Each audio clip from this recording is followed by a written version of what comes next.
right, Zain Retherford grabbed your first world medal. Talk about your performance overall in the week. Yeah, I felt this tournament was my, I don't know if you guys can hear, but this is the most I've felt like myself in my freestyle career, really, this tournament, really this past year. So silver's not what I envisioned when I came here, but I am proud of the way I competed and came back after last year and had a lot of fun this tournament. So. Sorry. When you say you feel like yourself, what do you mean by that as opposed to other years? I guess I struggled getting in folk style. I was really physical with my style and was able to make that a factor, make my conditioning a factor and stuff like that. And haven't really been able to do that at the freestyle level yet. And so this tournament, I was really focusing on that. How can I make conditioning a factor, my training a factor, all the things that made me strong in folk style translate into freestyle wrestling. And that's kind of what I've been focusing on, getting turns on top if I can. I fell into like a folk style Turk in this tournament, so that was fun to get something like that. Kind of gets my excitement going when I can do stuff like that. And then even more than that, just keep my pace high and getting a lot of takedowns. So, what are some key takeaways for you from this tournament?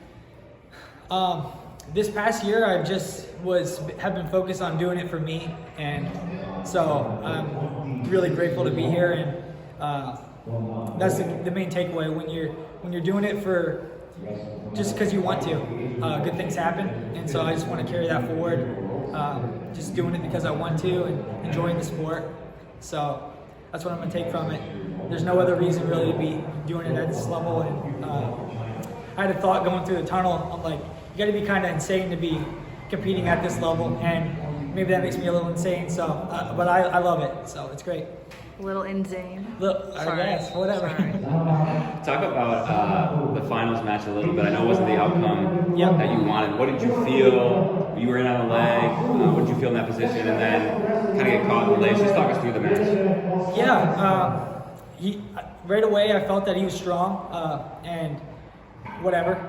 I'm gonna try to fake out on him, get him out of position, and move him, and make my training a factor in that match. And so right away I felt that. I got in on a shot anyway. I felt like I was getting ready to pop him up through the middle. I forget where he went. He might have went crotch lock or something like that. But just at one point I felt like he was maybe beating me in that position, and there might be a point of like a stalemate. So just kind of held my grip really tight. He ends up coming on top, whatever. I saw in a previous match, we saw that he did like a head in the hole kind of leg lace kind of situation. And so I was aware of that. And so he came out and tried to do it. And I really tried to defend that hard. And I think that's what actually set up the laces that followed that. So that, like, me defending that, like, even though he didn't, he might have scored that too, I don't know. But like after that, he secured the lace, and I was like, shoot, I'm gonna try to kick out or something, but he got it pretty tight, so that's what happened. Can you talk about what it's like in the Knitting Line Wrestling Club room with so many guys that had world medals, and now you finally got yours? Yeah, it's awesome.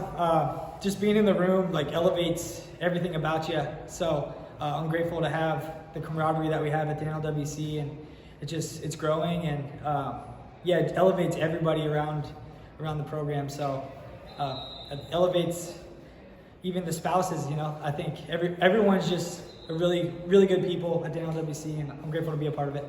Yeah. Talk about maybe what's next. You take time off. You looking to compete again? If so, when? Yeah, I don't know when, but I'll definitely take some time off. This is kind of the pinnacle of the year for me, and then my wife is expecting a child. Gilman doesn't like when you say we're expecting a child, so gotta catch myself there. But yeah, so she's due in January, and so that's like the next big thing in our lives I'm thinking about. But I'll get back into wrestling when it's time. I don't feel like I'm ever really out of shape at any point, so it's not something that I'm concerned about. Just rest and get my mind right and get ready to go again when it's time. Congratulations. Thanks.